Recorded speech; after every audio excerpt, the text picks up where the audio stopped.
बिस्मिल्लाहिर्रहमानिर्रहीम। अस्सलामुअलैकुम। उम्मीद है जी आप खैरियत से होंगे। बहुत खुशी हुई मुझे कि हमारा ये चैप्टर जो है वो कंप्लीट हो गया है, chapter number 12 second year class. इसके हमने तकरीबन 17 के करीब लेक्चर्स लिए हैं और उसमें आपने सारे के सारे आर्टिकल्स जो है वो थॉरली स्टडी किए हैं। मैंने जो है वो हर आने वाले लेक्चर्स की जो लिंक होता है ना वो प्रीवियस लेक्चर्स के वो इसमें पोस्ट कर दिए होते हैं डिस्क्रिप्शन में। फिर भी किसी स्टूडेंट को अगर कोई मसला हो तो वो मुझसे किसी भी वक्त जो है वो पूछ सकता है। आपने पिछले लेक्चर में जो है वो इस चैप्टर की एक्सरसाइज क्वेश्चंस को भी सॉल्व किया है और I will request you to solve all this question on your paper. अब हम इसी चैप्टर के न्यूमेरिकल्स कर लेते हैं। आर्टिकल्स को समझना, उनको अंडरस्टैंड करना हमारे लिए निस्बतन आसान होता है। तो अब हम सॉल्व करते हैं जी न्यूमेरिकल्स को। आपका जो पहला न्यूमेरिकल है, हम दूसरा नहीं कर रहे होंगे, पहला न्यूमेरिकल करते हैं। पहले न्यूमेरिकल की स्टेटमेंट क्या है? वो कहता है compare magnitude of electric and gravitational forces exerted on an object mass 10 gram and charge 20 microcoulomb by an identical object that is placed 10 centimeter from the first। तो ये कहता है कि आपके पास ना दो मैसेज हैं बेसिकली। कहने का उसका मकसद ये है कि आपने कंपेयर करना है फोर्सेस को। गिवन आपको क्या है?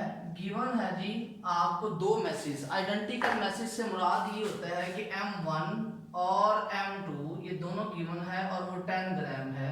तो ये बेसिकली आपके पास आ जाएगा 10 टू द पावर -3 किलोग्राम। क्योंकि हम SI यूनिट में यूज करेंगे तो किलो जो होता है वो 10 की पावर +3 है, तो हमने साथ एक -3 से मल्टीप्लाई किया। तो बेसिकली आपके पास जो मैस गिवन है वो 10 टू द पावर -2 किलोग्राम है। इसी तरह जो चार्जेस हैं वो भी आइडेंटिकल हैं, तो वो आ जाएगा 20 माइक्रोकूलम। तो वो आपके पास आ जाएगा 20 10 to the power -6 of coulombs. ये स्टेटमेंट में हमें गिवन है। वो ये कहता है कि आपने कंपेयर करना है। कंपेयर, अब हमने क्या करना है? कंपेयर ये करना है कि जो दो मैसेज आपको गिवन है उनके दरमियान ग्रेविटेशनल फोर्स कितनी है और ये दो जो चार्जेस गिवन है इन दो चार्जेस के दरमियान आपको फोर्सेस कितनी गिवन है।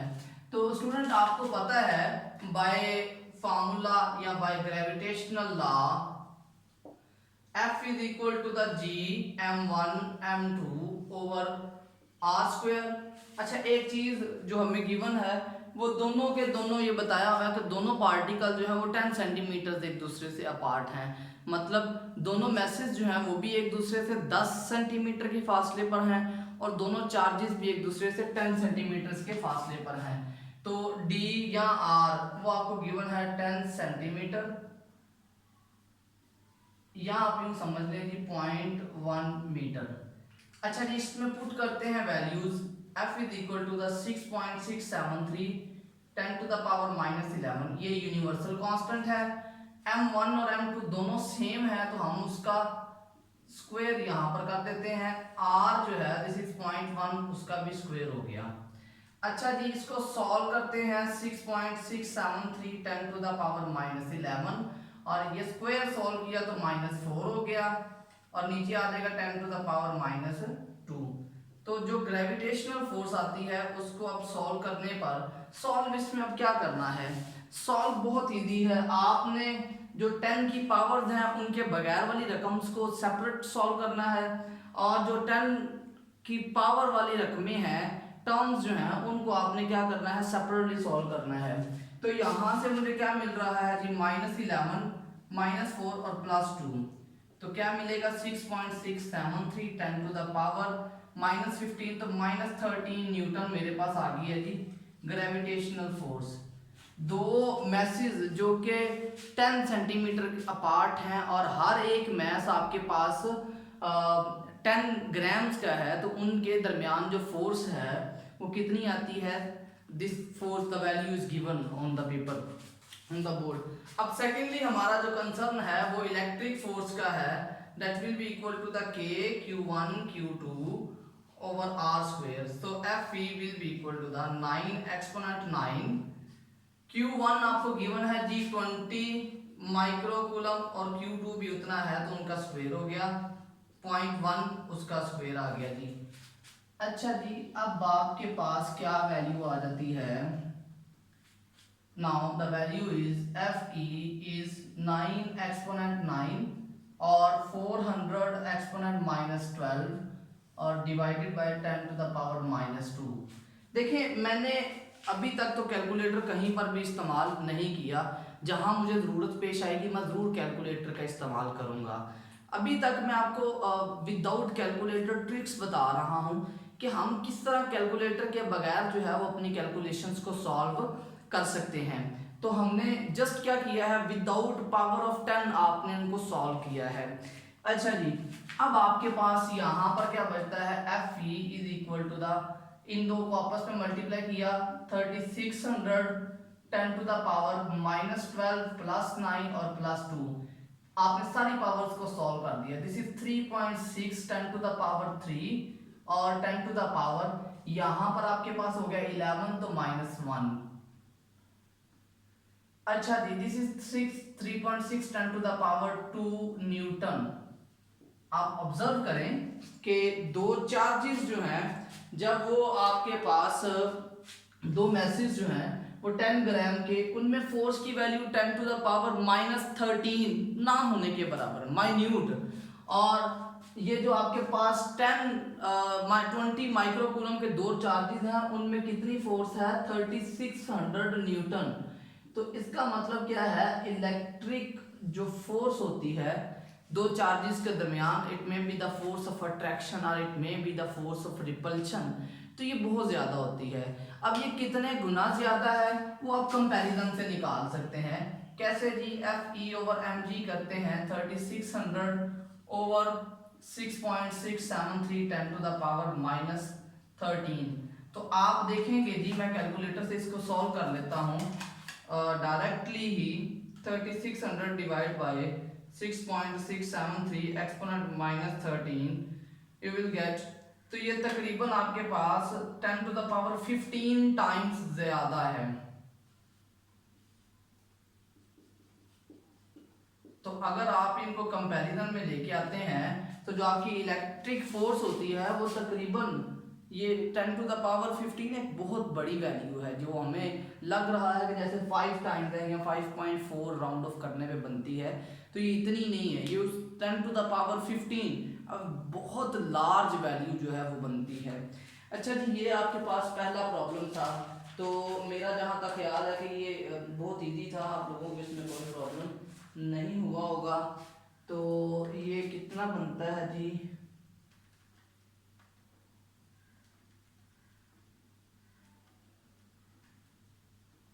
चलें जी ठीक हो गया, आगे चलते हैं जी।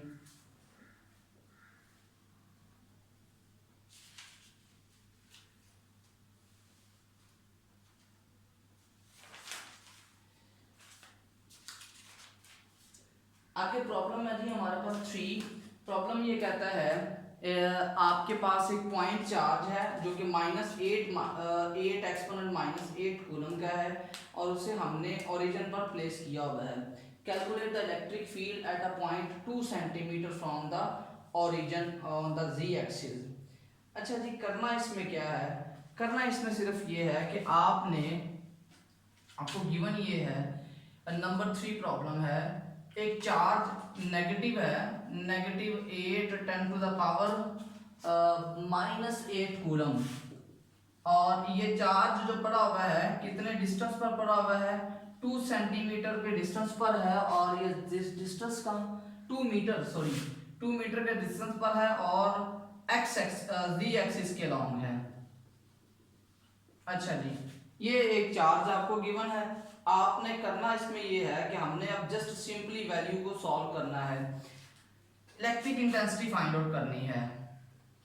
बहुत इजी, आप एक सिंगल स्टेप में इसको सॉल्व कर सकते हैं। E is equal to the KQ over R square. Student ये तो मैग्नीट्यूड फॉर्म है, ठीक है। अगर हमने इसकी वेक्टर फॉर्म निकालनी हो तो यहाँ पर आएगा K यूनिट वेक्टर, क्योंकि आप z एक्सिस के अलोंग मूव कर रहे हैं, आपका चार्ज जो है वो z एक्सिस के अलोंग उसने मेजर करना है। चार्ज तो आपका ओरिजिन पर है, अगर ये x है इसे आप y ले लेते हैं, for instance this is z, charge तो यहाँ पर हुआ है। अब आप क्योंकि electric intensity 2 meter away from origin on z axis बात कर रहे हैं, तो उसकी डायरेक्शन क्या होगी, k यूनिट वेक्टर आएगी। अब आपने करना क्या है, जस्ट वैल्यू पुट करनी है हमें, चूंकि वैल्यू गिवन है सारी की सारी, तो यहाँ पर जो है वो आप वैल्यू में नेगेटिव साइन नहीं प्लेस करेंगे, 2 का स्क्वायर आ गया। नेगेटिव साइन आपको पता ही है, हम इलेक्ट्रिक इंटेंसिटी मेजर करते हुए नहीं लगाते, हमें ये पता है कि पॉजिटिव पॉइंट चार्ज की वजह से फील्ड जो है वो इनवर्ड है और नेगेटिव पॉइंट चार्ज की वजह से फील्ड क्या होगा, आउटवर्ड। तो चार्ज नेगेटिव है तो फील्ड आपका आउटवर्ड मतलब z एक्सिस से अवे जा रहा होगा। अगर ये चार्ज होता पॉजिटिव तो हम कहते हैं वो फील्ड इनवर्ड आ रहा है, तो यहाँ पर इसका साइन हम लेते हैं नेगेटिव के, क्योंकि वो नेगेटिव z एक्सिस की तरफ फील्ड की डायरेक्शन होती। तो यहाँ पर जो माइनस साइन है उसका कॉन्सेप्ट जस्ट इतना है। अब इसको सॉल्व करते हैं जी, बगैर कैलकुलेटर के सॉल्व करने की कोशिश करता हूँ मैं।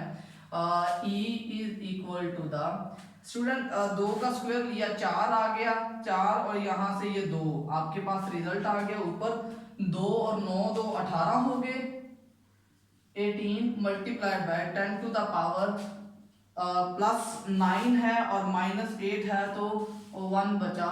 तो इलेक्ट्रिक इंटेंसिटी आपके पास आ गई 180 न्यूटन पर कूलम, और किस डायरेक्शन में है, के एक्सिस की तरफ, मतलब z एक्सिस की तरफ है और ये उसका यूनिट वेक्टर है। This is number 3 problem. अब बात करते हैं नंबर 4 प्रॉब्लम की। अच्छा जी, नंबर 4 प्रॉब्लम में भी हमारे पास इलेक्ट्रिक इंटेंसिटी की मेजरमेंट है।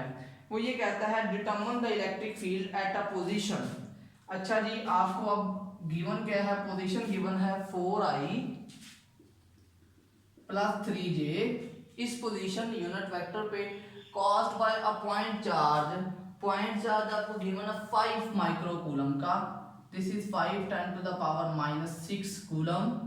तो आपने इलेक्ट्रिक इंटेंसिटी बतानी है इस पॉइंट पर, बहुत इजी बात है, हमने पढ़ा है E is equal to the k q over r square और इनटू आर यूनिट वेक्टर।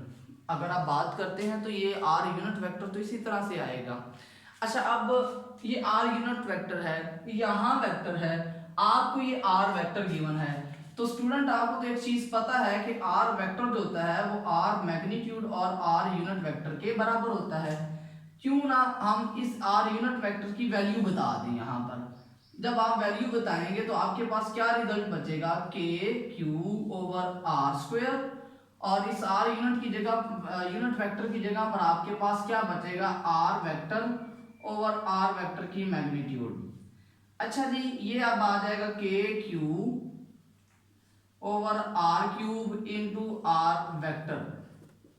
अब आपके पास ये इस क्वेश्चन की एक फॉर्मेट बन चुका हुआ है, क्योंकि हमारे पास ये जो था ना, ये वेक्टर था, हम मैग्नीट्यूड पुट कर देते लेकिन डायरेक्शन हमारे पास नहीं थी। तो डायरेक्शन के लिए हमने क्या किया है, डायरेक्शन को खत्म ही कर दिया है, डायरेक्टली इलेक्ट्रिक इंटेंसिटी बता दिया और उसकी डायरेक्शन वही होगी जो इसकी डायरेक्शन होगी। अगर ये एक प्लेन है जो कि आपके पास x और y इनके इंक्लाइन चल रहा है, तो आपने उसी को बता दिया है। अच्छा जी, अब चलते हैं r की मैग्नीट्यूड निकाल लेते हैं, वो आ जाता है 4 का स्क्वायर प्लस 3 का स्क्वायर एंड स्क्वायर रूट, यहाँ आ जाएगा 16 और 9, और इनको सॉल्व करने पे आंसर आ जाता है 5। ये r की मैग्नीट्यूड आ गई है। इसको स्टूडेंट हम वैल्यूज पुट करते हैं, E will be equal to the k is 9 exponent 9, q is 5 exponent minus 6 and r is 5, उसका क्यूब आ गया, और साथ आपके पास आना है unit vector, sorry vector 4i plus 3j।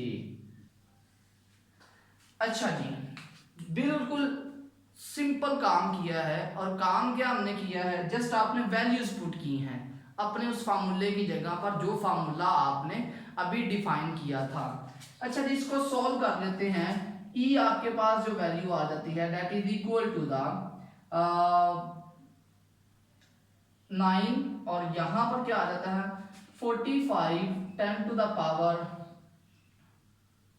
यहाँ पर 9 और 5 को मल्टीप्लाई किया 45 आ गया, 10 टू द पावर 9 और -6 को सॉल्व किया तो -3 आ गया, नीचे आ गया 125 क्यूब है और इधर आ जाएगा 4i plus 3j, cat head आ गए इनके ऊपर। अच्छा जी, इसको अब सॉल्व कर लेते हैं। इसके मुताबिक आपके पास क्या आता है जी, 5 के टेबल के पे कटेगा तो 9 10 टू द पावर -3 और इधर आ जाएगा 25 और 4i प्लस 3j। अब इसको सिर्फ सॉल्व करना है और कुछ भी नहीं हमने करना, और सॉल्व करने पे आपको इसका रिजल्ट मिल जाएगा। सॉरी, दिस पावर इज +3, मैं अपोलोजाइज, क्योंकि 10 टू द पावर +9 है। अच्छा जी, आपके पास आ जाएगा 9000 और इसको 25 से डिवाइड किया 4i प्लस 3j। अच्छा, इसको अब कैलकुलेटर पे सॉल्व करने, वैसे तो ज़बानी भी हो सकता है, लेकिन चूंकि वीडियो रिकॉर्ड पे है और टाइम ज़्यादा हो जाएगा तो मैं उसको नहीं कर रहा ज़बानी। 4i प्लस 3j और इनको मल्टीप्लाई किया जी 4 से तो ये आ गया 1440i प्लस 360 मल्टीप्लाइड बाय 3 तो आपके पास आ गया 1080 जी। तो ये आपके पास जो है इलेक्ट्रिक इंटेंसिटी का रिजल्ट आ जाता है, और ये किस फॉर्म में है, this is in vector form. तो आपने क्या कर लिया है, इलेक्ट्रिक इंटेंसिटी को सॉल्व आउट कर लिया है। मेरा ख्याल है जी ये कोई इतने टफ क्वेश्चन नहीं है, ना ही आपको ये टफ टाइम दे रहे हैं। आप लोग इजीली इन क्वेश्चंस को समझ भी सकते हैं, और जिस तरह से मैंने एक्सप्लेन किया है ना, अगर आप इन्हें साथ साथ नोट कर रहे हैं तो ये बहुत ज़्यादा आसान